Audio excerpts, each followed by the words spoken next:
கடவுள்னு ஒருத்தருந்தா கூடிய சீக்கிரமே உன் காலை குணப்படுத்திடுவான். அம்மாமா, என்னை விட்டுட்டு எங்கம்மா போன? வள்ளியக்காவை கேட்டா சொல்ல மாட்டேங்குதுமா. உன்னை விட்டுட்டு நான் எங்கடா போவேன்? இந்த உலகத்துல நான் உயிர் வச்சிருக்கிறது உனக்காக தானேடா.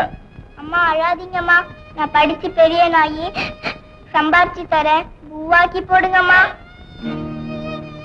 ராஜா, நான் அவ்வளவு கொடுத்து வச்சிருக்கேனா? அழாதக்கா, அப்புறம் ராஜாவும் அழப்போறான். என்னமோ நீ இங்க வந்ததுல அவனுக்கு ரொம்ப சந்தோஷம். அம்மாம்மா, என்னை விட்டுட்டு எங்கேயும் போயிடாதம்மா, இங்கேயே படுத்துக்கோமா. சரிடா ராஜா, இன்னைக்கு அம்மா இங்கதான் படுத்து தூங்க போறா.